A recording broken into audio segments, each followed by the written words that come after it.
angels waging war in the unseen realm. Global events fulfilling biblical prophecy. Eternal life. What lies beyond mortality? From analyzing the paranormal from a biblical worldview to the discussion of cutting-edge science and technology, conspiracy, discovery, special investigative reports. Unafraid to explore the challenging issues facing humanity. Welcome to another edition of Skywatch TV.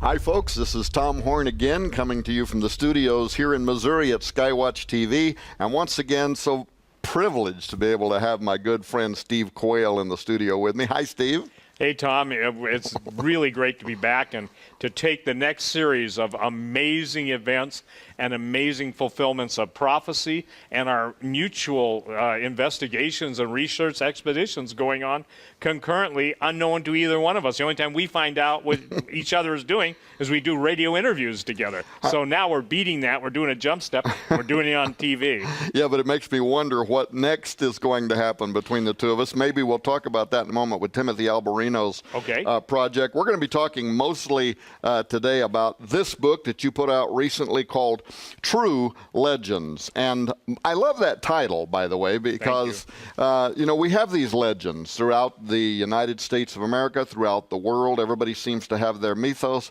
and yet there's such commonalities in the stories that were told that seem to attest to a time when there really were things that were going on in the world that involved giants and things like that. So we're going to talk about that in just a moment. But first, speaking of giants, I learned recently that Timothy Alberino, who is your partner in crime, your partner in filmmaking, he's been producing a whole lot of just world-class, like mini documentaries that you guys are putting up. That's a good word. What's the name of your film company? Gen 6, short for Genesis 6 Productions. Yeah. And you know, thanks for bringing it up, because Tim just got back. Today's, what, the 21st, 22nd of, what month is this, April? All right. Yeah, you know, I keep strange hours, but Tim just got back from a 3-week trip to Peru, and we had a fascinating series of events that happened, and obviously Skywatch will be airing it. But what we're up to pretty much, Tom, is we're tracking down the giant cover-up that's taking place on multiple continents, multiple cultures, and I think I can explain to people the number one question that the doubters and the skeptics have. Well, where are all the skeletons? Well, Tim just returned from Peru, and fascinating, he was at Tiwanaku, he was in Bolivia, and he said in Bolivia they're undertaking a new dig, and the Bolivians just announced a whole new pyramid find. And what's fascinating is no matter where Tim has been in the last 3 months, Sardinia, obviously in Europe, Peru, Bolivia, and a couple points in between, the fascinating thing is, number one, they're always followed. Number two, everybody they interview, that's, let's say, over 75 years to 80 years, has a common, if you will, statement of who comes in to grab all the artifacts, especially when it's giant-related.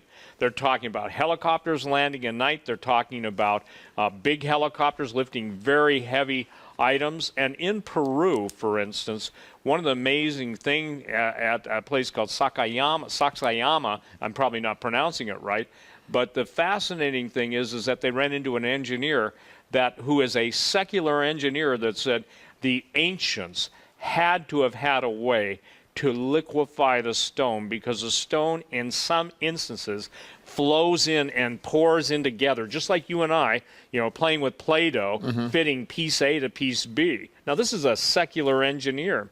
But fascinatingly enough, that every place that Tim went, they were followed most of the time. It didn't matter if it was in Sardinia. The hush-hush, there were people that were actually afraid to go on camera. We had many times we could only record their voice because they were afraid of them. And interesting, them was the Vatican. Well, obviously, if anybody knows the history, and you well know, but of South America, Latin America, and even different parts of Europe, there's a absolute stranglehold on true artifacts and true history. But what was mind-blowing to both of us, and even the people that accompanied, whether they were translators, a film crew, is just how touchy anybody was for filming. It was okay if you filmed on the right hand, but don't go over on the left hand. The right hand was like I would call staged artifact. Some of the most famous artifacts you see on the Ancient Alien series and all the different, they've been moved from a place where they really made sense to a place where they don't make sense. Tim said an interesting thing. Tim said it was like, Steve, you could see the pre-flood building and you could see the post-flood building. They'll let you see all the post-flood building you want, but they won't let you see the pre-flood stuff. In Bolivia, they were met by armed guards carrying machine guns. So that's what we're up against. Now, this is important, Tom, for your research too. There are people working overtime to keep the truth of what is really out there in true history. I said in an earlier interview, they who control the past determine the future. If you and I are only told 3 points on a 12-point instruction to follow, we don't do good after maybe 4 or 5. We're going to mess it up. So by keeping people in this state of, I would call, I've got to be really careful here, I call mainstream media vomit brokers, okay? So by them only giving... And that's being careful. That's being careful. That's the best I can do. You know, either that or I have a mouthful of soap. The point being is that they want to regurgitate some facts, but most fiction, into the narrative, whether it's anything that you and I talk about collectively. Yet when you go to the desert Southwest, you and Chris go down there, Chris Putnam, or Tim's going here, or I'm going to a Native American reservation, you'll find out that there's a whole different world out there that these people who lived and their ancestors chronicled it, and people absolutely see the Norway spiral, but they can't accept the fact that, gee, how did the Native Americans, or how did 4,000-year-old civilizations, why do they all use the universal symbol? Right. And but now this is also part of a documentary or a series of documentaries. Series of documentaries. So tell me about that. What you're doing, of course, is kind of producing documentation and in documentary format of a lot of stuff that you already have been investigating for some time on the presence of giants, but also even like you talk about Amaruca, if I'm saying it right, like the whole origin of how America got its name. And the Freemasons even write about this, don't they? Talking about where the knowledge of the mystical schools came from. Here, as it came from the plumed serpents? The plumed serpent, Quetzalcoatl, Viracocha, both in the Aztec and Mayan history. The plumed serpent, Amaruca, or Ameruca. That's what the South American and the high cultures called America, and that's land of the plumed serpent. Now, when you see pictures of Quetzalcoatl, you know the classic representation is a feathered serpent. Almost looks like basically the reptilians in the old science fiction movie V with a whole bunch of feathers. I know that's simplistic, but that's what it is. So by finding out where all of these customs that came in the United States. There was a time, for instance, where people, even the major anthropology magazines, never wanted to admit that the Native Americans necessarily in the desert Southwest were cannibals. I remember fighting that argument 40 years ago. So the point being now is, or the Anasazi, the ancient ones, which you and Chris, have talked, or the alien ones. What is the central theme in all these, by the way, is cannibalism. Now what we're seeing in the headlines is cannibalism. You're seeing it in all shapes and forms, whether it's the Christian, our brethren in Syria being slaughtered and basically cannibalized, their meat sold for meat in the market, and the world, especially the Western church, is silent. That makes me just go, I said this, the customs of the ancient ones will come into the contemporary times, and you'll know we're in the end times. And that's exactly, now, there was very little cannibalism 20 years ago. Maybe the case of the airliner that went down in the Andes, and situation survival. But there was never, basically cookbooks on the internet and people advertising for people to come and basically let someone kill them, as in the case of Germany, and eat them. It's interesting because, you mentioned me and Chris had been doing, again, doing investigative work, not even knowing you were working on this brand new book, True Legends, where you're taking the stories that had been told by many of the American Indian tribes and the legends of the stories. I want to ask you in a few moments about the Smithsonian. Don't let me forget to ask you about that. But while you were doing that, we were actually going to the Four Corners area. Chris went down to the, to the southern end of the Anasazi Trail, as I started calling it, in Sedona. And what does he find there in Sedona but the presence of the Vatican, had built, and in an area where nobody else is allowed to build. They get to build this kind of Catholic thing. It's a church. It's a monastery sticking out of the side of the mountain. We found the same thing on the top of Mount Graham. Everywhere there seems to be these portals and these entities, it's like there's a very strong presence there, as if they know something we don't know, or they're pursuing something ahead of us. But the point I was going to make is I got a chance to sit down with Dr. Don Mose. And he's a third-generation medicine man. He's an academic, or he's a retired academic in the Navajo Nation. I should have brought his book and showed it to you, where he had an artist depict giants that used to be in the United States. Some of them that look like they're 200 feet tall. It took whole tribes to bring them down. And when they finally got them down and cut their head off, there was so much blood that came out, it flowed down into the valley like it was forming a small river. This is in the books that he had written. Well, here's the interesting thing. I'm interviewing him, and I ask him, so tell us, what happened to the Anasazi? And he starts, telling the tale that they hear in school. Well, there was a drought, and then 7 years of a drought, they follow, they start migrating slowly away. But I raised questions about that. I said, and yet when the archaeologists first went into those cliff dwellings, they found that they had disappeared overnight. They didn't slowly migrate away. They left everything, bags of salt that would have been like gold, right? So where did they go? Well, he looks at the camera. We have this on film. And he says, well, I shouldn't tell you this, but if you were to ask my great-grandfather, this is a story that he would have told. And Steve, it was like he had opened up True Legends and started reading, because he talks of a portal, the serpent deceiver that comes through the portal, the six-toed giants. But he also says that this deceiver started teaching the people cannibalism. That was my whole point. They started eating one another. The giants were eating them. We did follow-up research that isn't even in our book, where we found old university archaeological digs where they found Anasazi that had literally been ripped apart. They found their bones, the sinew, the flesh had been literally ripped apart and left on the ground. The rib cage is split. Yeah. Well, it's funny you would say that, Tom, because, again, this illustrates it. In the book Long Walkers, a pilot who was an active-duty Air Force pilot flew into Bagram Air Force Base, I believe, in the year 2005. And I know him personally, came to my store, bona fides, verified, etc., and told the story. Now, you just talked about being ripped apart.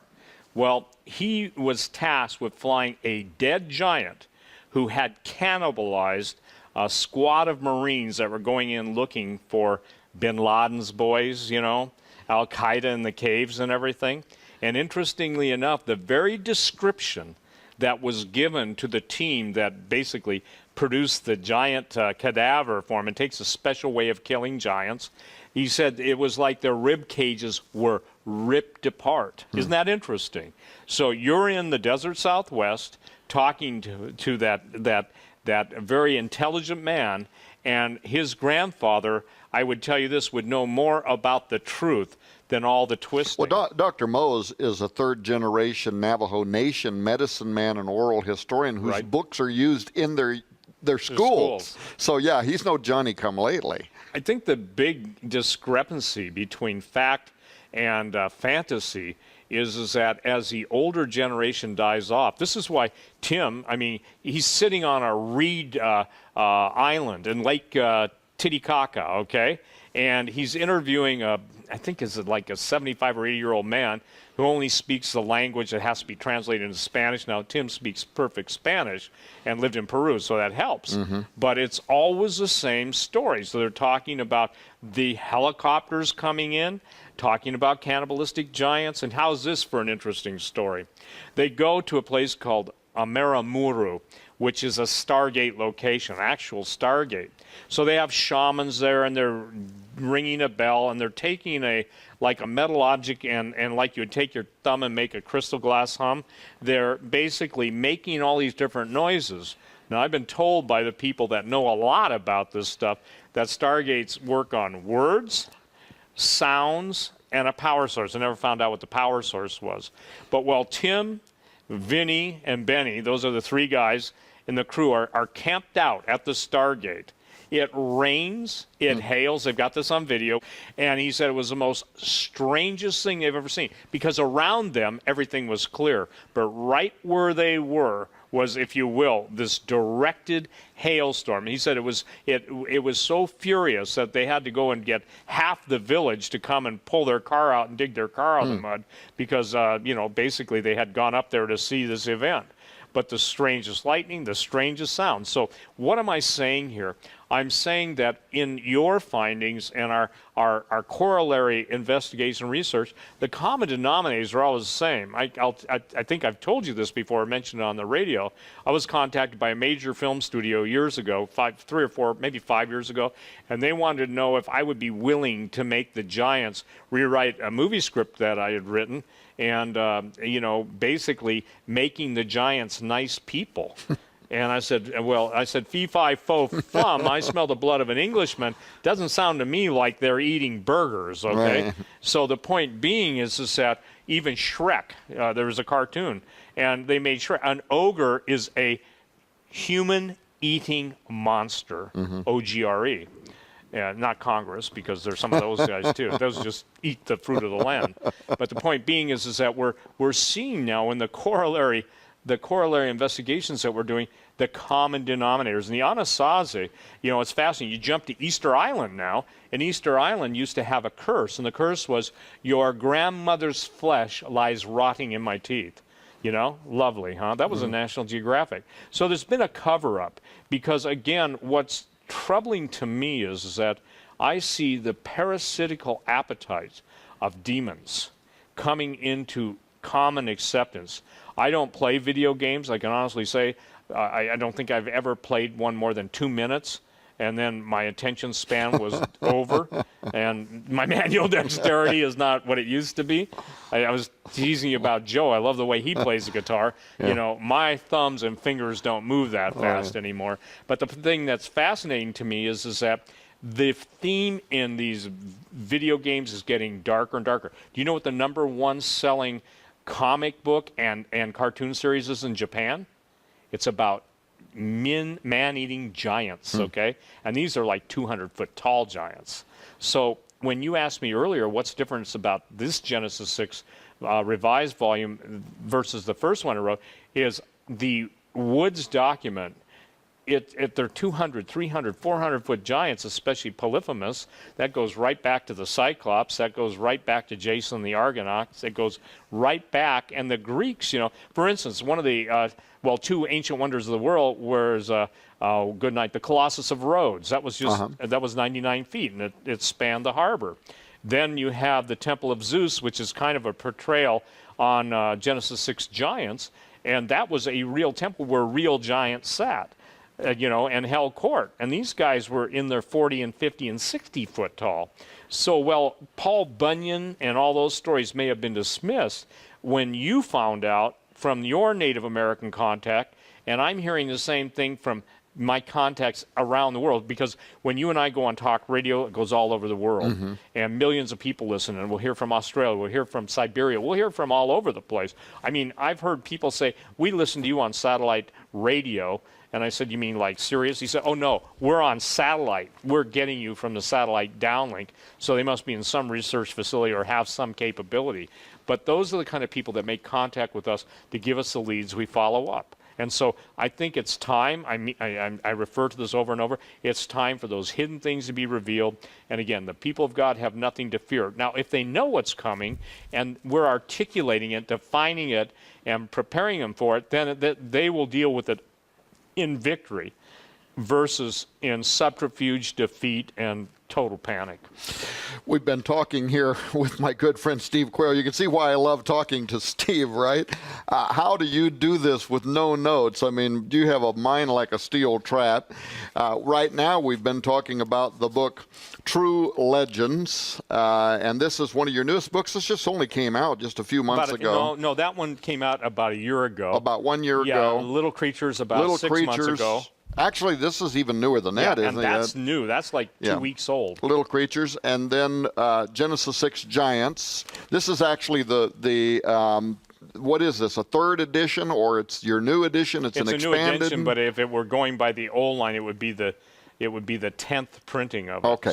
So, but we're making all three of Steve Quayle's books available to you at a very special price. We're also throwing in we typically retail this for $30, Volume 1 of the Researcher's Library of Ancient Texts. This is the Apocrypha, but it has many of the books that you'll find sourced in Steve's books, like the Book of Enoch and some of the other ancient works like Jubilees, which also talks about the giants, also talks about the return of the giants and the fallen angels. Normally, these books all sell for $40 each because they're 2 to 3 times as big as anybody else's works. That would normally, between those 3 books and the Apocrypha, that would be $150 value, but we are making that available to you during these programs only for a special price of $99. If you call in the number that's on the screen, or if you visit skywatchtv.com, you will be able to get these books from our online store. If you call in, just tell them that you're looking for the Steve Quayle package, the Steve Quayle special, and you'll get all of those books for the special price of $99. Of course, we have each one of these available in the store for sale by themselves. If you want to buy just Genesis 6 Giants or the new Little Creatures book, I'm sure that we'd be happy to make those available to them too. Well, Steve, we've got about 5 minutes left here, and there's a question I just keep wanting to get to. Let's go for it. And it's the question of the Smithsonian. In your book, right towards the very beginning of True Legends, you tell a story that some people are familiar with, probably most people are not familiar with. Some people just call this the Great Smithsonian Cover-Up. Tell me about that. Well, first of all, the Smithsonian was basically founded by a man named Smithson, obviously where you get the name Smithsonian, and he hired a gentleman named Powell, for instance, who was a pretty well-known expedition leader. Lake Powell is named after him, but he became the curator. He suffered from a thing called isolationism. He wouldn't allow the thought that there were other civilizations and or people that had the ability to, number one, travel by ship. He thought that everybody grew up in an isolated area, and some people call that isolationism. Some people call it uniformitarianism, but that's as opposed to diffusionism, where everybody went everywhere. Mm-hmm. And I think it's important to remind people that the Smithsonian, from its very beginning, had the official party line that was pretty much established by Powell. And he would not allow any conflicting evidence, although I do quote in there, there's one quote of his that basically says, I can't account for this stuff outside of, a more advanced civilization and culture having generated it. In other words, he denies everything until the very end, and then he says, but I can't account for it. Everyone is familiar with the classic scene in the Raiders of the Lost Ark, where obviously at the end, after the Nazis and after the retaking of the Ark, and it's put into a crate and it's being taken down this massive, huge warehouse on a forklift and just placed in some indiscriminate spot in the warehouse out of the eyes of everyone to see. The reason the giant bones, now here's the bottom, here is I would say the definitive statement. The reason the Smithsonian does not allow the truth to come out on this is because giants would indicate that the biblical narrative is accurate and would totally undermine Darwinian evolution, okay? And if you know the history of anthropology, there are times when the anthropologists believe that the Piltdown Man and some of the Peking Man and all these anthropological supposed species that existed, they had the jawbone of something, and they built a whole mythological creature around it. Well, if they can believe a lie then and perpetuate that lie and then only grudgingly admit it was false, what makes us think that they're telling the truth about anything? Good example. We're now seeing NASA. There was never water on the moon. Now there's once water on the moon. Mm-hmm. There was never water on Mars, yet they're finding there was water on Mars, We're seeing all these hints, and you and I have talked about it, the alien agenda. Here's what's key. In every area that you and I have investigated or will investigate, wherever there's a military base, Tom, wherever there's a Catholic presence heavy, those are mystical, and there are also electromagnetic contact points like Sedona. Good night. They consider that one of the most important vortexes or power centers between dimensions in the world.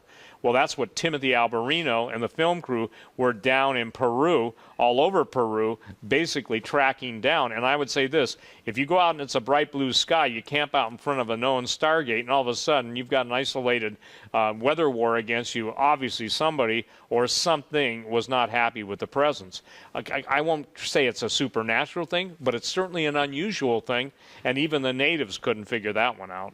Yeah, and deities try to emulate God, so that how Israel in the Old Testament would follow God, and they would follow the cloud, right? Correct. God created what we could almost explain in chemistry, but he did it miraculously so that they would follow it. And the demons always try to emulate him. They always try to be like he is. I will exalt my throne above the stars of God. I will be like the Most High. This is what they want, right? They Absolutely. want to be worshipped as gods. So it'd make great sense. In fact, in True Legends, you talk about the storm gods, and so there's mythology and storyline that go around that whole concept since forever that would make you then wonder. Timothy goes down. He's with a group of people. He's in an area that's supposed to be a portal.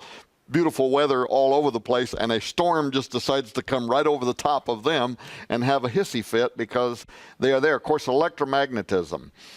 They can read that in the ground. Like you mentioned, Sedona, it's off the chart. And that, of course, can also play a role in our weather patterns. We've only got 45 seconds left in this program, so I'm just going to have to beg you if you can at least come back one more time.